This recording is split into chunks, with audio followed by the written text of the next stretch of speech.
those of you who are going through sacred spaces and are reading chapter by chapter, we have just covered probably some of the peak material in the book.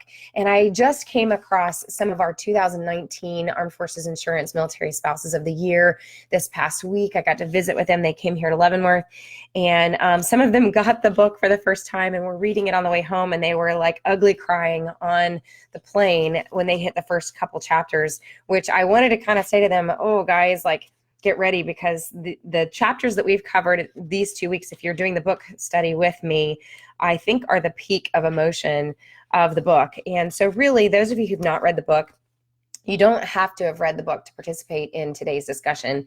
But really, this is, at this point in the book, this is covering my trip overseas with the Secretary of Defense.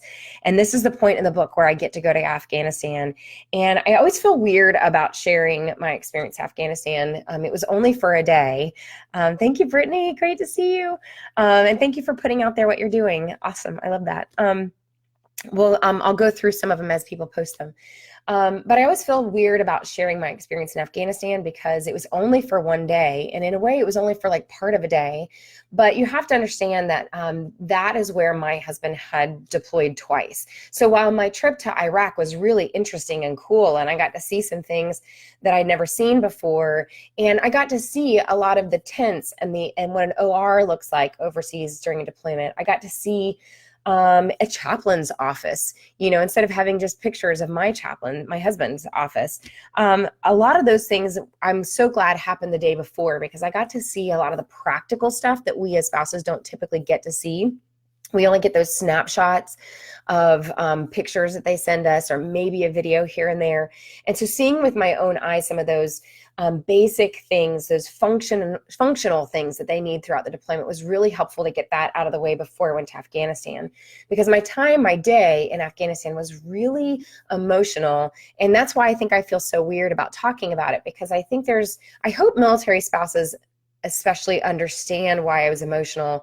And I don't apologize for being emotional about it. But for me, Afghanistan was the place that Matt had deployed twice, where he had experienced the height, I think, of his calling. He's experienced since then other kinds of fulfillment to what it is that he gets to do. But that was his first major deployment, and getting to experience everything that he trained up for. And for his job, a lot of that means high amounts of stress, counselings, debriefings, working with the dead and dying and the wounded. And that meant him spending a lot of time in the OR, a lot of time memorializing some of his friends, and also trying to counsel his friends through their loss, even though he was also going through that loss himself. And I can at least understand as a counselor, when I'm working with families, if I'm going through my own stress, or let's say I'm going through my own loss, and then I'm also helping a couple or an individual work through their loss, it's kind of like a double, just a double whammy, because you're going through that yourself and you're trying to be a help to someone else, but at the same time you feel lost in a sauce on your own stuff. And so that was what my husband's experiences were like there. But he also, and I share this throughout the book in those 2 chapters, that a lot of his experience was very much exhausted. He was really exhausted from how much life in the deployment was asking of him. And so as I go through sharing the one chapter is called Mountains of Grief, where I talk about how I really approached the Afghanistan mountains as if my husband had left something there. And to me, he did. He left his innocence there. And I know a lot of you guys have experienced the same thing. When you send your spouse off on a deployment and you think that the worst thing that you guys are going to go through, other than what we fear the most, that you think that the worst thing that you're going to go through is the separation and the physical separation of what that may do and the impact it has on your marriage. What I think we often don't experience is like the actual sacred spaces experiences that we're separately having during those deployments, how that changes us individually, and then how do we fit that together like puzzle pieces when we get back together, when we feel like we've grown, not necessarily turned into 2 different people, but we've grown into people that are a little bit different than we were before. And that's maybe the thing that intimidates us about deployment, but it's definitely what we often don't think about or can't comprehend how is that actually going to play out. And so for me, being a new military spouse at the time, I thought that my husband as a chaplain would be able to handle whatever came his way and come home in some ways unchanged. And that was my being very naive and ignorant. And in some cases, I wasn't intentional in realizing that he's going to go through his own experience as a soldier himself. And so watching him lose friends, watching him be exposed to death, not just the death of his soldiers, but also him working in the OR, working with the death of children, working with other Afghanis that were coming into the operating room. So there was just a lot of different experiences that he was having. And so as I go through Mountains of Grief, and then especially where the pebble fell is the next chapter, I really unpack what I saw in him shift over time. And he went from somebody who was really excited and kind of playing army to being somebody who was really downcast and just exhausted and struggling his way through trying to be and do what he was called to do there. And that's when I started to get a little bit worried, because as I was getting emails and getting phone calls and hearing his weariness over the phone, that's when I started to worry, is this just something that he needs rest? Or is this something that's shifting in him? Something is changing in him. And it definitely took at least 6 months to a year for both of us to get even our bodies back to a healthy place from our adrenal fatigue that had happened from the deployment. And I think that's something that few people talk about. So those of you who are watching, I'd love to know who's watching. I know Brittany has already said, I said at the beginning of this video, if you are consciously and intentionally working on pursuing your spouse in a very specific way right now, I'd love for you to share that. If you have a picture of your blue bracelet, post that, or your Sacred Spaces Marriage Challenge if you have it, and do that by the end of today, and I will select a random winner for a Starbucks card. So that's what we're doing on that. So make sure you put that out there. So Rebecca is saying her blue bracelet reminds her to affirm him out loud in front of our children daily. Rebecca actually went with us to the Chris Kyle Frog Foundation Empowered Spouses Retreat, where I handed out blue bracelets. And Rebecca, I'm so excited to hear what it is that you're doing, and that hopefully that's going well. So Rebecca, if you're still watching, I would love to know, if you've been doing that for a while, are you seeing any results of that, either within yourself or in your marriage, or has your spouse noticed? That would be really interesting for me to know. Brittany, the same thing for you. Brittany says she's being more intentional after the kids go to bed at 8:30 to have a date night, whether it's a movie or a glass of wine or good conversation. I love that. So just humorous, Brittany here. My husband and I joke all the time with our kids. They're old enough to have a sense of humor on this. They're 12 and 15, but we say at about 8:30 every night we're done parenting. So whatever they need to go do, whether it's to go to bed, go get a shower, go read or something, they need to go do that because we're done parenting for the day. So shut it down. Shut it down. Parenting is done. So we have a lot of fun with that around the house sometimes.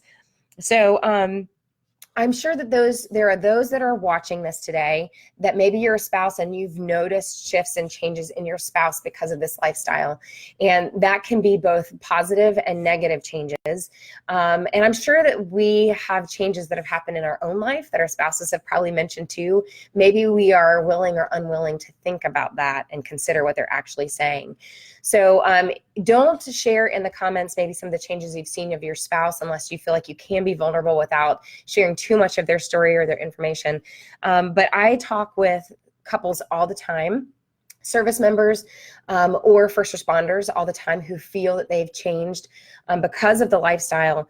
It can be small changes, everything from the constant hypervigilance to feeling a little bit more regulated and controlled because they live in a lifestyle where they put on a uniform, they wear the same thing every day, right? Some entity or organization is telling them what to wear and where to go and how to act, and there's certain regulations on how you should do that. And so they live a very highly regulated life. And I think for a lot of our first responders out there, that's getting even more challenging because they are highly regulated, but now with all the contention in the public side of things and body cams that they're wearing, they have to be even more controlled than they ever were before, so that something doesn't get out of control or it appears as if they did something that they weren't supposed to do. And so that can be especially difficult. So we have our service spouses who are living this kind of highly regulated lifestyle, where everything is controlled, even down to what they wear every day. And then for us as spouses, we don't really have much controlling us except for whether or not we feel like we have control over that. And so it kind of creates two different dynamics happening in each of us in the marriage. So when Matt came home from the deployment, he described me as being an angry wife. And for the longest time, I didn't understand what he meant by that, because I didn't feel angry. I didn't think that I was angry. I just had grown to be a lot more confident in my decision making. I mean, I remember the beginning of that deployment, barely being able to take my kids to McDonald's without them melting down and it ruining the whole day. And like, I couldn't even get through one outing, to the end of the deployment where I had their routine down. I knew exactly what they could handle and how much they could handle. I also knew, I think I had narrowed it down that we could do 2 outings a day without it being too much. Like, that's how much I had wrestled things down into submission. So when he came home, I felt like I was really just more confident than I ever was before and more independent. And maybe he was taking that as me being angry, that I was more sure in what I was saying, and I was a little bit more forthright in saying, this is what we do, this is what we don't do, this is what the kids like, this is what they don't like. And I thought that I was helping him out. His experience of me on the other side of that was that he felt like I was short and snarky and maybe a little bit more angry. And so I was always perplexed by that. But what actually was happening, it took me a while to figure it out, and actually it took me a while to admit to it too, was that I think I actually was angry, because I was so concentrating on what was going on with the kids and so concentrating on what they needed, that I wasn't doing a good job of taking care of myself. I can say that for sure. But I think I also I was paying attention to what was happening to him, but I was just assuming I couldn't understand it. So he would just have to explain it to me when he got home. And then when he got home, he had gone through a whole set of experiences that most people in the civilian world will maybe never experience. Him seeing an interpreter shot through the face, him being shot at himself on Christmas, which I'm so glad he didn't tell me until afterwards. He experienced children dying in his arms and taking those children to the local father that was waiting for an update. There was the moralizing of his friends. There were so many experiences that even the average American citizen had maybe never will experience. And so trying for us to communicate through that and have him come home, he was different. And how could you not be different? There is scripture in the Bible that talks about, especially in the Old Testament, when there's a lot of those like regulations and rules in the beginning, where it's talking about what is clean versus what is unclean. There's actually scripture that talks about that if somebody touches a dead body, they're considered unclean. And what they meant by that was that there's something that changes in you. There's something that shifts in you when you've been exposed to that and your innocence has been taken. And so for my husband to come back, he had experienced death in a whole way that I definitely had not experienced. And so he was coming home different. And if I were to be honest about myself and what I was actually angry at, I was angry. It took me a long time to realize this, but I was angry at the fact that he was different. I wanted him to go on a deployment and not come home different. And I know that that sounds maybe immature, but I have a feeling some of you understand that and maybe have felt similarly. But I wanted him to come home unscathed, and then we could just pick up right where we left off and kept going. And so if you have ever thought that or experienced that, I would love for you to post that, maybe for my own sake, so I don't feel a little bit crazy here. But this was really about the fact that I didn't want him to be different, and he was. And so it took our reintegration a whole lot longer to figure out how to put two puzzle pieces together of a wife who was really strong and independent and controlling her everything basically that I could around me, with somebody who had experienced so much out of his control, everything from life itself to whether or not he chose to have eggs in the morning. That's how controlled his life was. That's two totally different perspectives.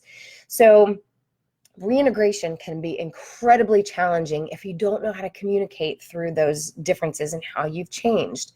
So these two chapters in particular were a time for me to actually take a look at even through his emails, how he had become more and more exhausted as he went along during the deployment. And I think that that's what I want us to talk about today, is that there are seasons in our life, whether it's a deployment or not, that each of us or you as a couple are going to go through seasons of exhaustion together, and that requires a level of grace and patience more than other seasons. So I just want to pause here just for a second and remind those that are watching, I would love for you to comment, how are you consciously, intentionally pursuing your spouse right now in a very specific way? If you can share how in the comments, or take a picture and post a picture of your blue bracelet that you are wearing that shows that you are actually consciously working on something in your marriage.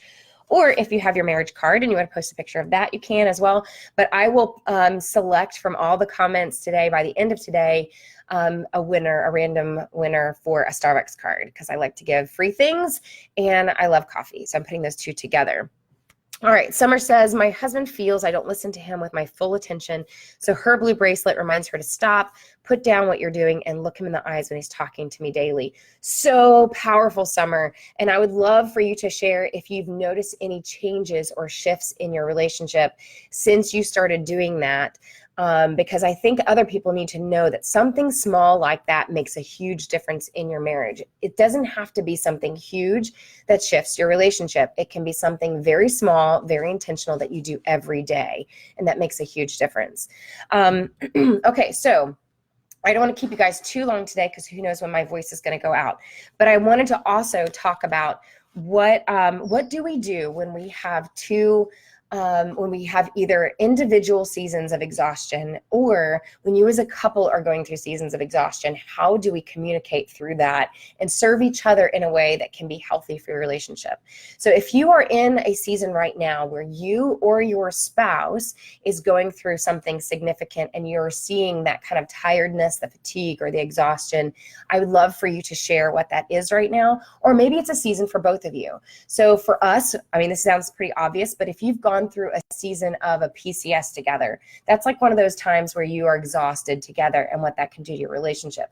And so when both of you guys are exhausted or not at your 100%, Matt and I say that to each other all the time. We kind of communicate practically to the other person, where are we at? So there's some days that I'm at 100%. I'm feeling pretty great. I slept good. I've been eating good. I feel like I've been doing a good job taking care of myself, feeling pretty good today.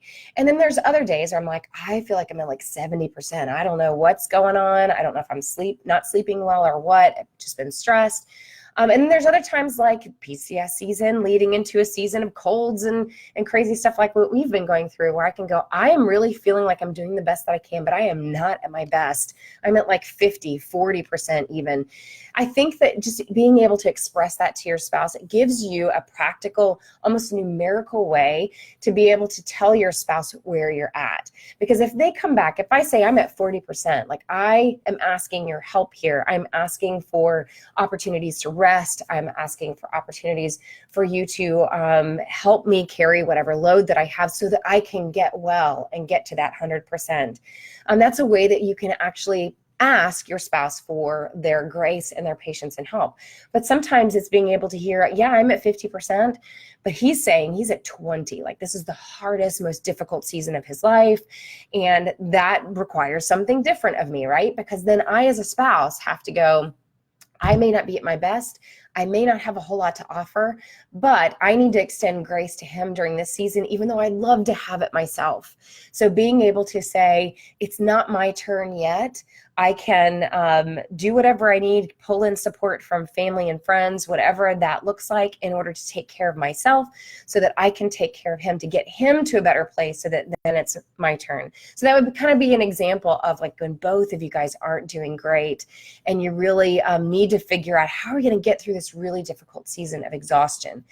I also want to remind you guys out there to go and get your adrenal glands checked. Now, you don't have to do this through lab work, but if you are, especially in the military, and you can ask your doctor to do a check on your cortisol, I find that a lot of military families in particular, first responders too, If you've gone through a season of high adrenaline spikes, so that can look like toddlers, it can look like staying up all night with babies. I know for me, when my kids were tiny and one's falling off the coffee table and I feel like I'm having a heart attack 5 times a day, those constant adrenaline spikes causes your adrenal gland to constantly push out adrenaline in your body to handle that stress. When it's having to fire off constantly all day long or for a long season of time, your adrenal gland is going to run out. It's going to be depleted. It's going to be what's called fatigued. And you can get your cortisol levels checked, and where they can actually look at those in the numbers. But there's also, if you just know that that's you, and the symptoms of that is like brain fog, fatigue, sounds a lot like after you have a baby, right? It can look like when stressful things do happen that you don't have the ability to really handle that stressful situation like you normally would, because you don't have the amount of adrenaline going through your body that you normally would to handle it. Those are all signs of adrenal fatigue. So I highly suggest, if you are in that season of high stress, or your spouse is, first responders especially, they're daily, and sometimes without getting much of a break or a season of a break, are daily going through these adrenaline spikes, and they wonder why they aren't handling stress well. They have anger issues, why they might be gaining weight, why they're constantly fatigued all the time. There is over-the-counter supplements that you can get that can just replenish your adrenal gland, your thyroid, just a little bit better. So I'm not saying for you to treat this by yourself. Definitely go to a doctor where you can actually get lab work. But there's some very simple tests online that you can do as well to just get a general screening. The last thing I'm going to say about that, by the way, is that your cortisol is a hormone. It's a hormone, and all of your hormones are connected in like this huge web where they all affect each other. So of course, if one hormone is off, it's going to affect your testosterone, it's going to affect your progesterone, it's going to affect all the other hormones too.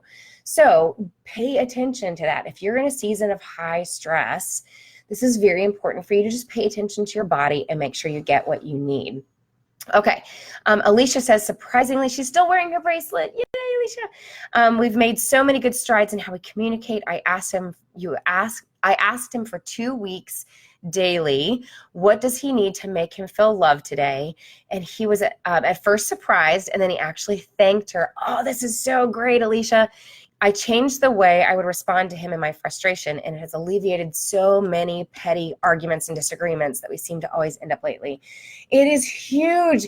It is amazing how many petty, tiny arguments we give into, and we think that it's like worth it, and it's not. In 20 years of being married, one of my biggest things I look back on is I go, if I could do anything different, I would have not wasted so much energy on petty things. And I'm going to give you a little bit of a tip that I got from an interview that I did this morning.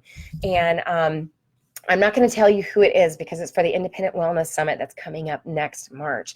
So be on the lookout. But I just interviewed an amazing marriage expert, and she had this fantastic idea that she waits. There's a 24-hour rule. And so basically what that looks like is, if you feel like there's something that your spouse is frustrating you, or something that you are frustrated them for, that if you wait 24 hours before you critique them on it, there's so many things that the next day you realize are not that big of a deal.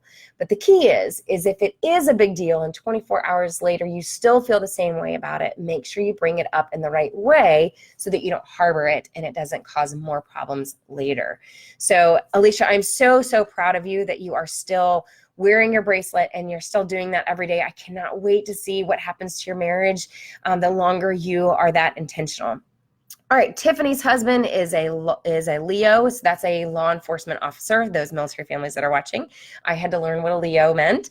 That is. She's trying to make his burden lighter by taking care of most of the household responsibilities, keeping kids happy and quiet, which is so hard to do, without making him shorten his sleep because he works graveyard shifts. Okay, Tiffany, so challenging. You know this already, but my biggest concern for a lot of our first responder spouses is that they're taking care of themselves. This would also apply to military spouses who are going through deployment.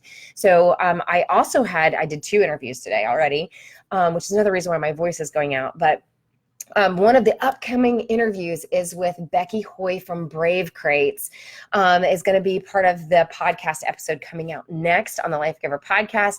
And this was one of the things that we talked about, is how much we need to do better a job of taking care of ourselves when our intentional way of working on the marriage is to kind of control the household, control the kids. It takes so much energy. And so you're going to love Tiffany, her interview, where she talks about how she's finding creative ways to help you be more intentional in taking care of yourself and intentionally working on your marriage through these Brave Crates, which is so great. So you'll love that interview because it's more than about the Brave Crates themselves, and it's a lot more about her passion to see marriages succeed by helping couples be more intentional. But the big thing here is are we doing a good job taking care of ourselves so that we have something to do for other people? So any of you that are watching that have not shared how you're intentionally working on your marriage, that's, if you put the comments in here by the end of today, I'm going to pull somebody as a random winner for a Starbucks card. Tim says, it is imperative that we take time for ourselves. Self-care, it's just as important to take time for one another. Your wife, let's see, you take time to plan a trip with your children. You have to take care of you. I love this, Tim. Thank you so much. And thank you for your compliment. I so much appreciate that. And thank you for 32 years in the law enforcement community and in the Army. That's amazing. And I know that it takes a toll. 32 years is a long time to serve your community and your country. And I'm so honored to have you as just one of the couples that I can invest in. And it's such an honor to give back to you when you've given so much. So thank you for backing that up as far as taking care of ourselves. And I hope that you're also taking care of yourself too after 32 years. I can say that my father-in-law is still learning that as well as being a retired police officer as well. All right, last one, let's see, that I'll do for today. Christina says she's not sure how to pursue your marriage during deployment other than to not get worked up about things that you can't see or hear his words and read them. So let me give you a couple ideas, Christina, on ways that you can work with your marriage and be more intentional in your marriage. There's actually several ways that you can do that. And if anybody wants to respond to Christina on some ways that you guys specifically did it too, I love when people give creative ideas. So during our first deployment, we actually decided we would work on things individually and together. And so we individually were working on whatever books that we wanted to read that were interesting to each of us, isolated or individually. But then we also had books that we worked on together as a couple, and then each time that we could talk or email, we would just kind of briefly share what we got out of each chapter, knowing that it's okay if we get different things in each chapter. There's also Sacred Spaces. If you guys want to read through that as a couple, it's fantastic for during deployment because it helps you understand and see his perspective and him to understand your perspective because it covers both sides. The interview that's coming out next week with Becky with Brave Crates is going to give you a very creative way for you to take care of yourself and intentional challenges each month that you can do to work on your marriage during a deployment specifically. So her Brave Crates are specifically for spouses during their deployment. So I'm so excited that that interview is coming out next week. There is also being more intentional and giving your spouse a heads up. This works at home and during a deployment. If you want to have intentional conversations, the way that Brittany said that each night she's trying to be a little bit more intentional in their conversations together, you can send an email. Even if you're a first responder couple, sending an email to your spouse that says, hey, I can't wait to get together with you tonight. I can't wait to spend some time together.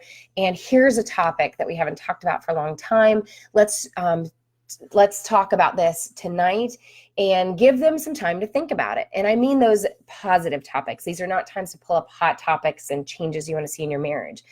But I often tell couples, you need to be dreaming more. So sometimes that topic during deployment, Christina, for example, can be something like, let's talk about what it's going to be like when you get back from deployment. What do you want our life to look like? What do you want our marriage to look like? What do we want to do in retirement? How do we want to spend our time? What trips are we looking forward to? Dream just a little bit. We get so caught up in the day-to-day or the frustrations or the difficulty of getting through a deployment and the mundane stuff that we forget to dream. My favorite sessions with couples are when we actually get to celebrate that things are going well. And we need to do that for our date nights and do that more intentionally. Have conversations where you just praise them for what they're doing right. And if you send that email out ahead of time, then I know it sounds crazy to go, can we have a conversation where we tell each other what we're doing right? sounds like we're trying to fish for compliments, but you need to hear that too, and you need to hear that praise.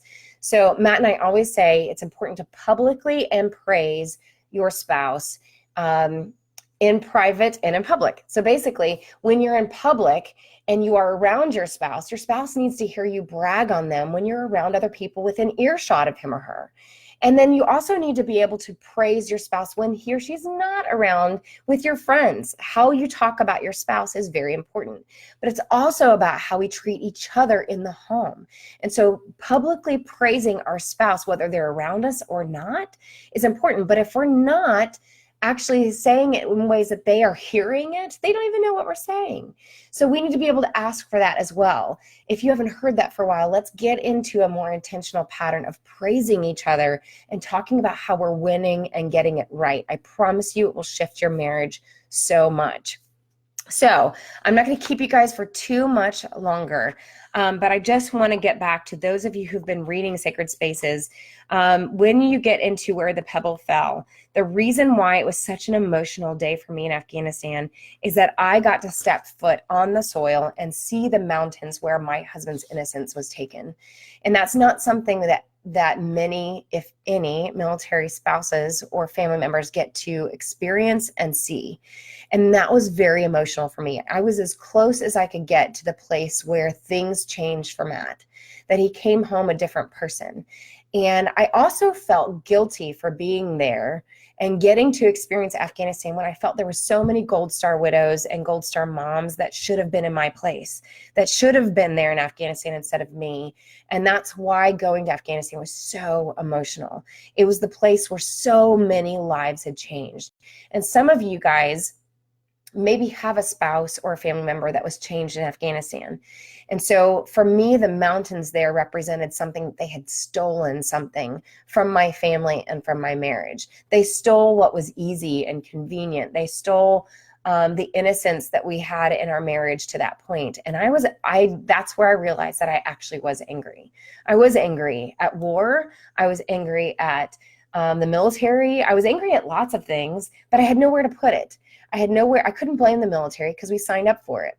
I couldn't be mad at my husband because it wasn't his fault.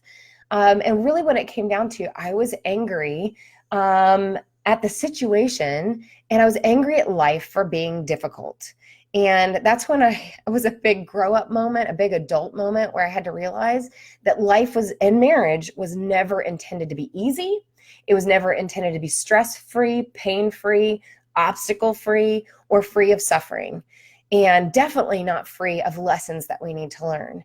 And that was a big adulting moment for me going to Afghanistan and realizing this is something that happens in everyone's life. And you don't have to go to Afghanistan to experience it. When you realize that your neighbor across the street, your mother-in-law, everyone around you goes through some level of suffering, and we have to, because without it, we don't grow our character and we don't deepen our strength and our ability to get through tough things.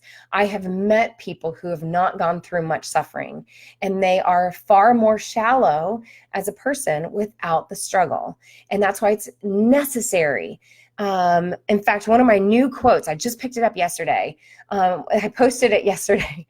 There was a Navy SEAL, I was listening to his interview, and he actually said, when it comes to adversity, he said, smile at it, smack it in the face, and go win the day. And I love that because it just means that we are supposed to deal with adversity head on. It is something that's going to happen in our life, and it's intended to bring us character. You can't approach something difficult in your life without deciding who are you going to be and how you're going to handle it. And that's where our character changes and deepens. And so for me, when I went to Afghanistan, I decided I'm going to have to come to terms with the fact that it changed. That deployment in Afghanistan and those mountains changed something in my life, and I have to come to terms with that. And my answer for that is coming soon on what I did with my resentment, but it has something to do with those mountains.